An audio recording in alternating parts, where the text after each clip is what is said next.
What's up, guys? Back here today with another YouTube video, and today we're going to be going over Mel Kiper's Mock Draft 2.0 and giving input and feedback on just what I think is good and bad out of this mock draft. And let's get to it. Let's see how many I can guess right. Alright, so it's going to start out, he's going to have Houston moving up one spot, just like I did in my most recent mock draft.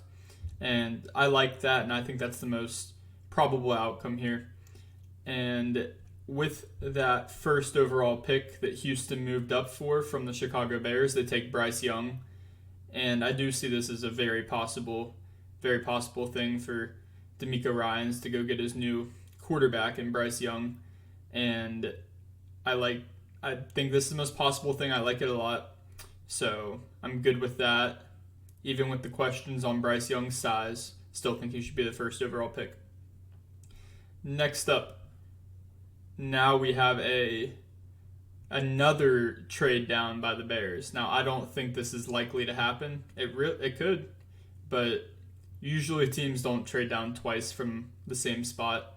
But it makes a lot of sense for the Colts to trade up with the Bears. The only thing here is I think if the Colts are trading up with the Bears, they're trading up for that number one pick. So this is still a possibility. I'm not going to really knock it, but this has the Colts trading up for CJ Stroud out of Ohio State. And I think they'd be very happy with CJ Stroud. There's a lot of buzz going around about them really liking Will Levis. So it'll be interesting to see where that kind of narrative goes. I'm going to be real hesitant to make any kind of actual quarterback predictions until draft night, honestly, because I just have no clue what order these guys are going to go. But Bryce Young, CJ Stroud, 1-2 would be my guess, probably. I think the Will Levis hype might be just getting a little overhyped. I don't know, and I'm not really a fan of the whole hype train thing, but Young, Stroud, like it at 1-2. Number 3, Arizona Cardinals. Now, people talk about this being a trade out spot as well, but I don't think all of these trades are going to happen. So them taking Will Anderson makes a lot of sense. New defensive-minded coach and Gannon from the Eagles, and Will Anderson can be just their guy for the next 10 years. So I think this is a great pick, and I think that it's a pick they need to make. But they could go Jalen Carter always. It's those two guys. Jalen Carter and Will Anderson are interchangeable depending on the scheme, and I don't hate either. Either way works for me when I'm thinking of the Cardinals' perspective. So now the Bears are at 4 from the trade back with the Colts. And at 4, they're going Jalen Carter, which I think is their best fit out of Will Anderson and Jalen Carter. So they got to still get their guy that they wanted in this draft at number 4. Could be the best talent in this whole draft. And they get him at number 4. That's beautiful for them. They got draft capital. They got a ton of it because they traded back twice. And I really think this works out perfectly for them. So Jalen Carter, Chicago Bears, like it a lot. Next up. Oh, wow, here we go. The Seahawks have the 5th pick, and this has them trading out of that with the 9th pick, which is the Carolina Panthers. And with that pick, the Panthers take Will Levis. Now, they're building a new coaching staff over there in Carolina, and Frank Reich is that new head coach. I think he really likes Will Levis. You know, he was the Colts' former coach, and he has a type, one could say, when it comes to quarterbacks. So Will Levis makes sense here. I don't hate it. I still think it's too early, but here we go. Traits. We're going to find out if this guy is going to translate and be coachable enough to have his traits work out in the NFL, kind of like an Anthony Richardson situation, or if this could be another, obviously, Zach Wilson dumb comparison, but at a level it makes a little bit of sense. So Will Levis at 5 here to the Panthers. Number 6, Detroit Lions take Christian Gonzalez, my corner 1. I love this pick. I think they will do it. It's either him or Witherspoon. who I think will be cornerback one. And Gonzalez, to me, is just everything you want. Since he transferred to Oregon, he absolutely balled out. Just a pure man corner with length. And I think he would be great for that secondary that really needs some help if they don't get it in free agency, even if they do. So now, number 7, the Las Vegas Raiders take Devin Witherspoon. I don't agree with that. They need help everywhere. They are in a pretty much a rebuild-ish situation.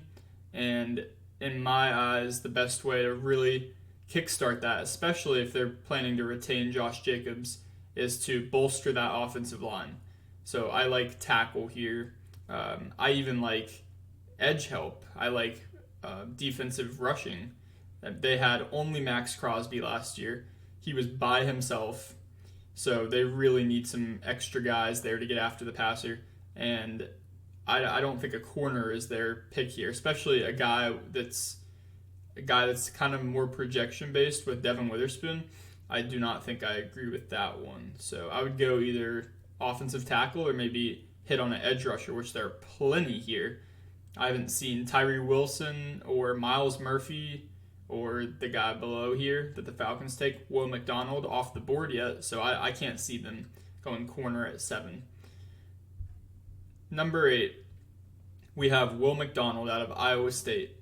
Now, Will McDonald didn't play that much in college. He was kind of a rotational guy, but when he played, he made a big impact. And he has a crazy build. The dude looks like an absolute beast physically. And he is more of a projection-based kind of guy, and I don't see him being this high. I think that would be a bit of a reach, especially with the guys on the board. Tyree Wilson, Miles Murphy. I'm not the biggest Miles Murphy guy, but still, I mean, he's been an almost consensus top 10 pick, and Will McDonald's just been creeping up. So I don't know if I agree with Will McDonald this early. I think he could go anywhere between 15 and 20.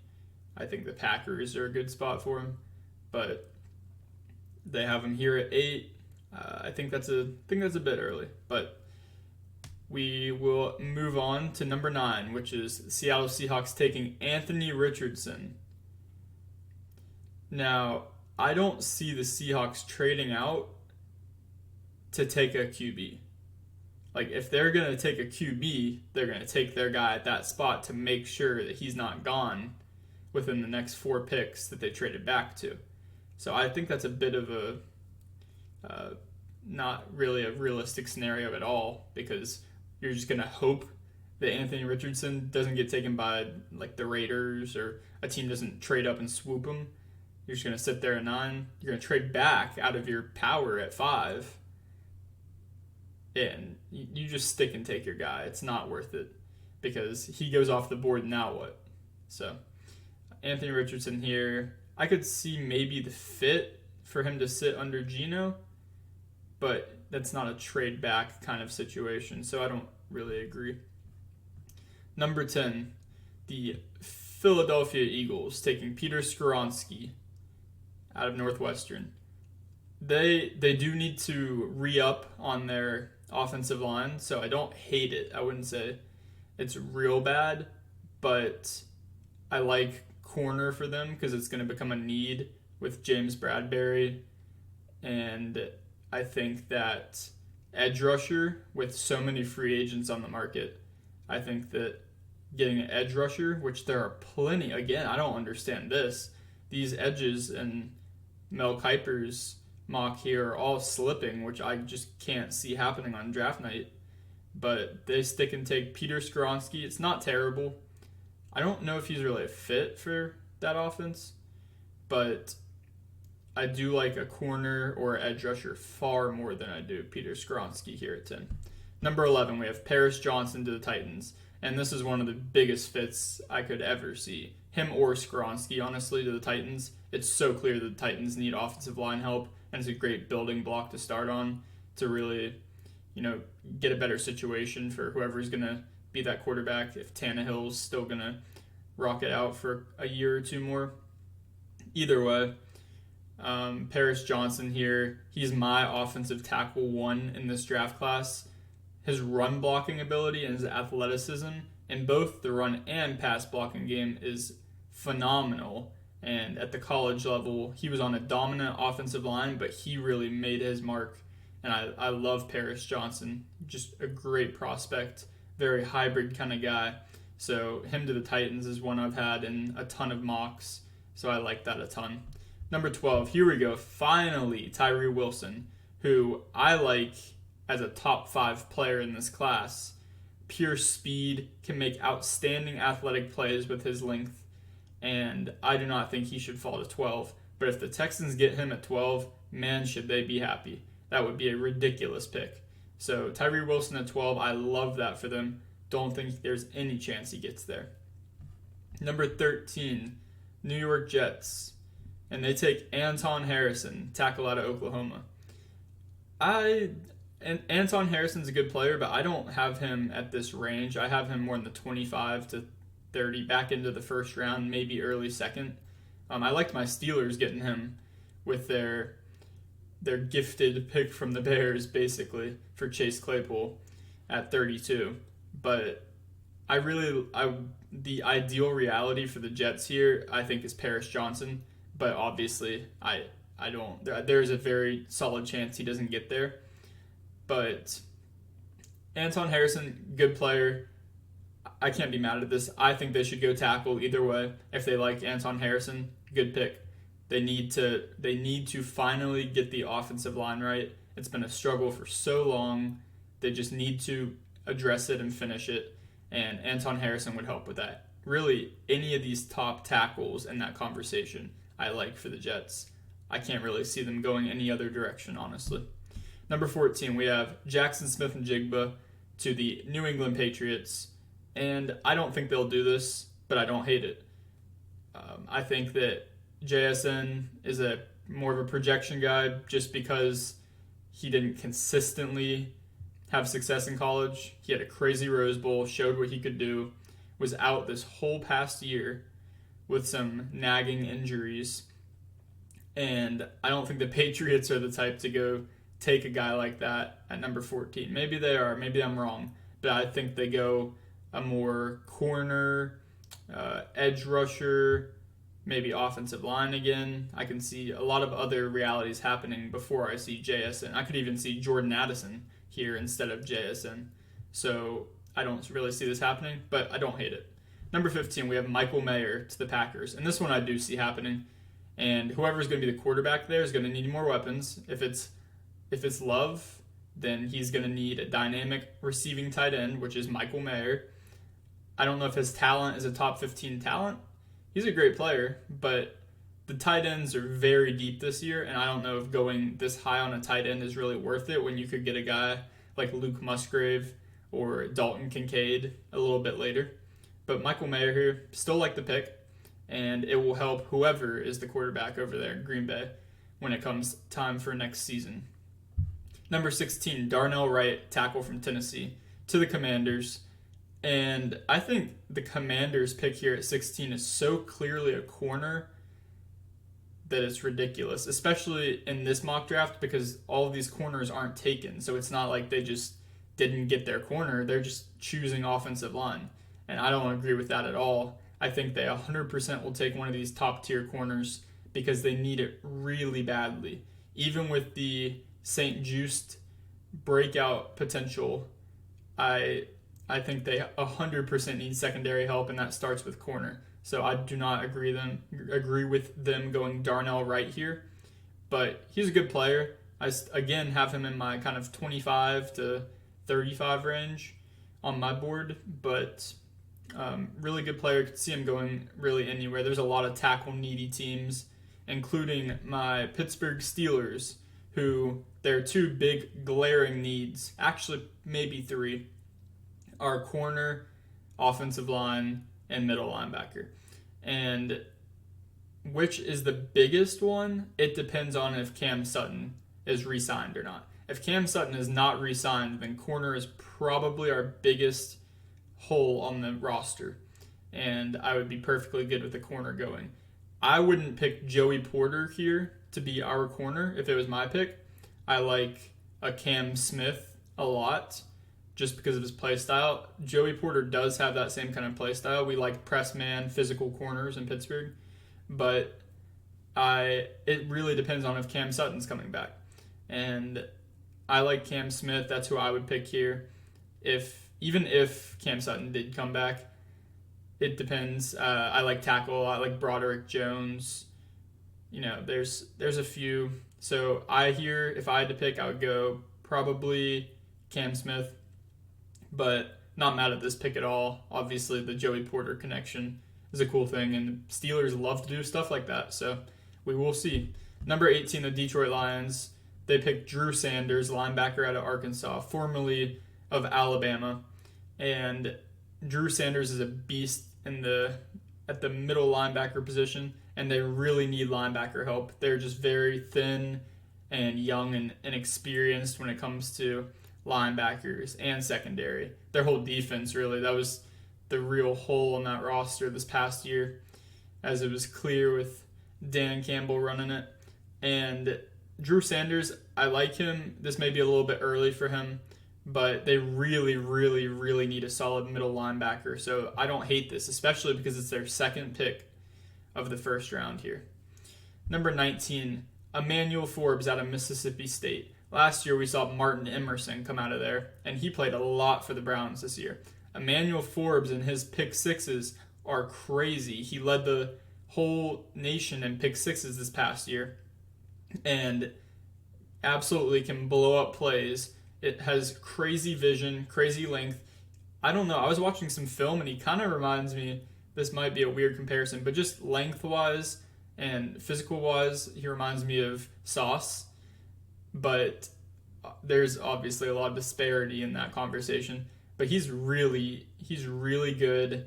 I think he's going to be a riser. He's really coming on here. But I like Emmanuel Forbes, and I would not be mad at this pick one bit. The Buccaneers need a lot, but they have Jamel Dean and Sean Murphy-Bunting hitting free agency. So this is a good start on replenishing. And Emmanuel Forbes could be good for a long time. I really think he is good. So those Mississippi State corners, I guess. Corner U. DBU. Number 20, we have the Seattle Seahawks. After trading down and picking Anthony Richardson, here at 20, they have them taking Myles Murphy, which Myles Murphy, I'm not the biggest fan of. I believe that Tyree Wilson is a better off the edge here, and I think Myles Murphy could slip down draft boards a little bit, like Mel Kiper is showing here.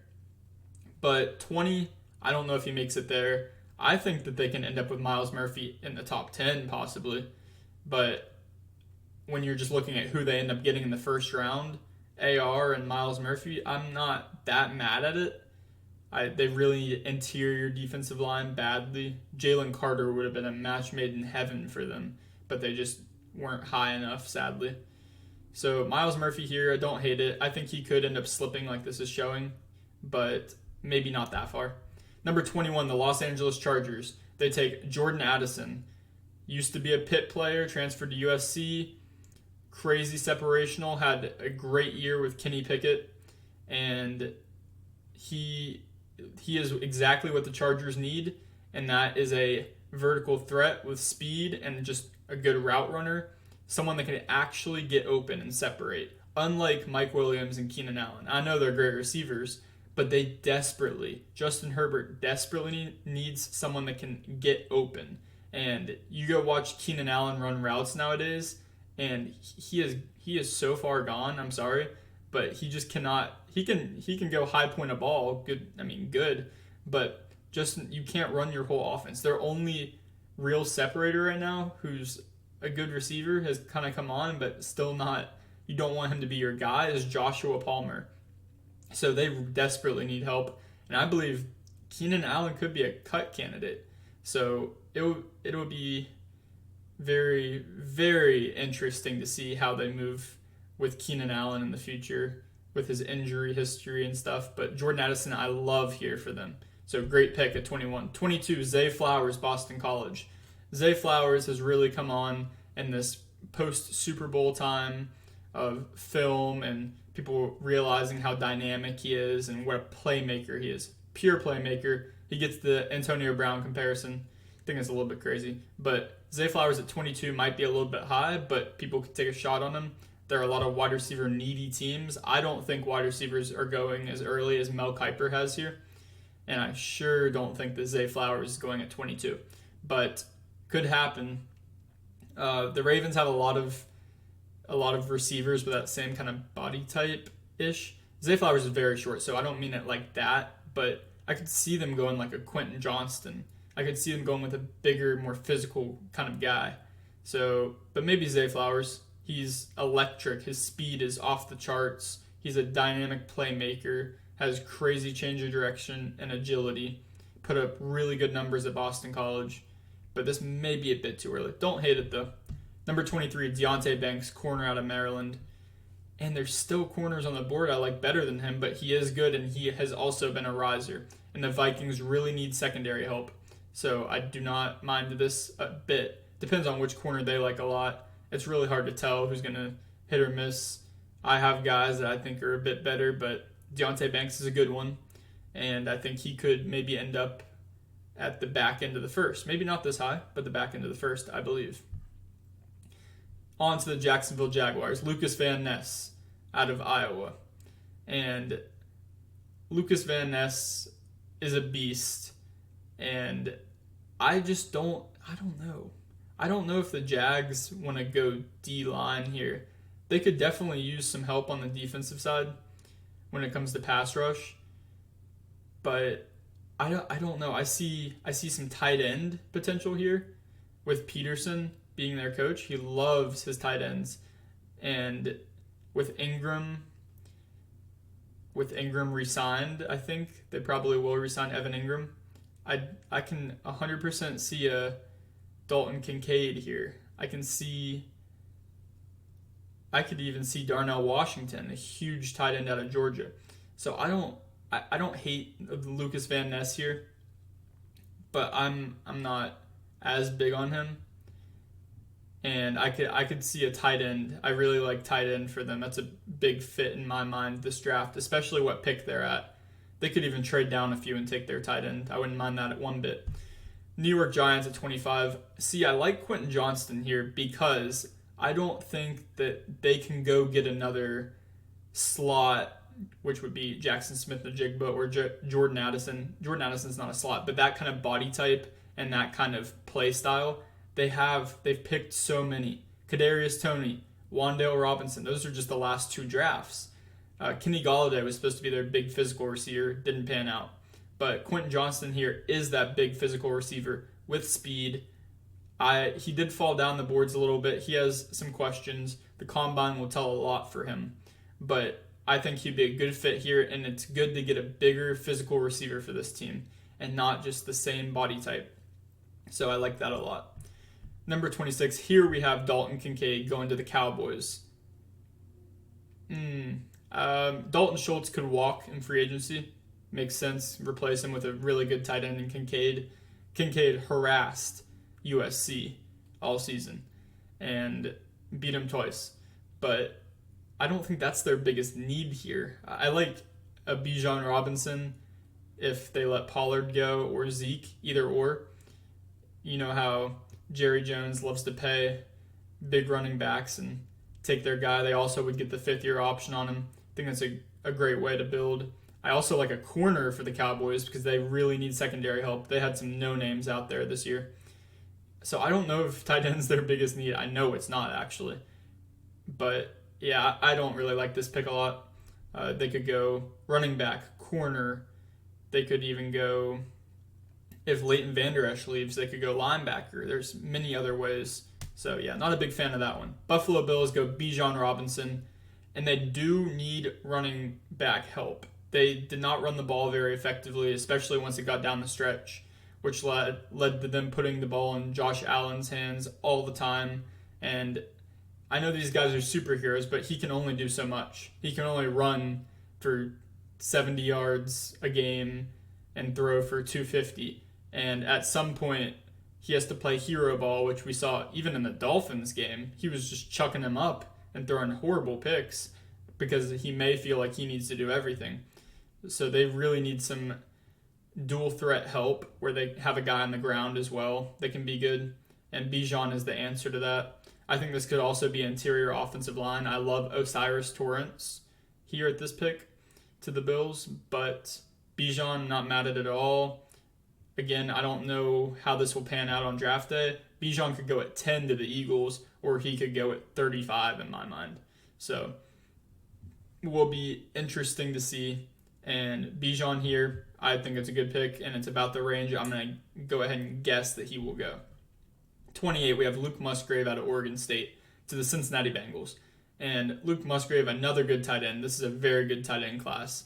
And all these guys, to me, you can kind of interchange them. Michael Mayer may stand out a little bit above the rest, but these other guys in the kind of 1B tier, if Michael Mayer is the 1A, they're all very good as well. And they can all, I can see 3 tight ends in the first round.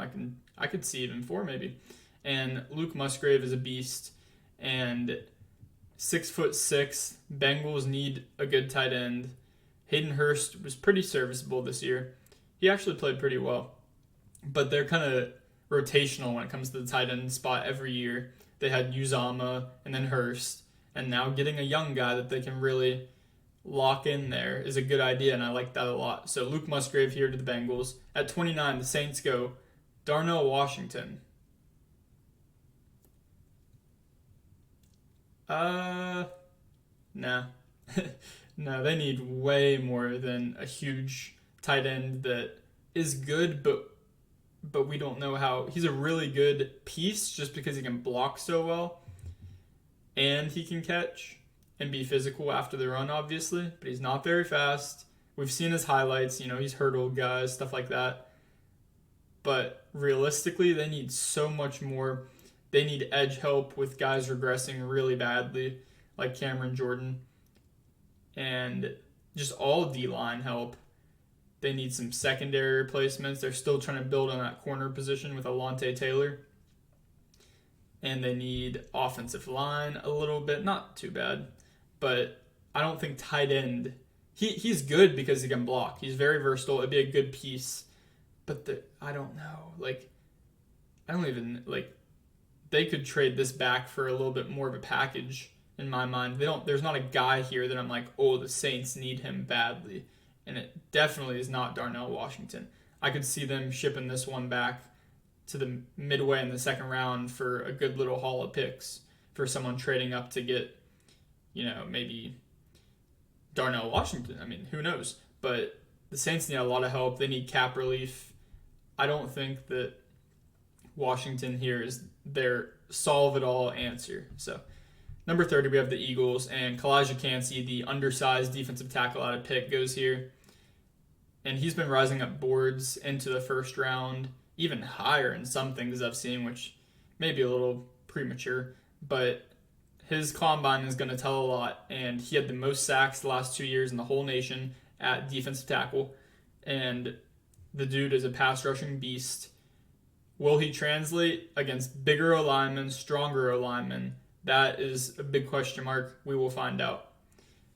And we know that they need some defensive line refreshment over in Philly. Guys are getting older. They keep signing these vets to go on, or they not keep, but they did this past year, signing these veterans to go on the Super Bowl run.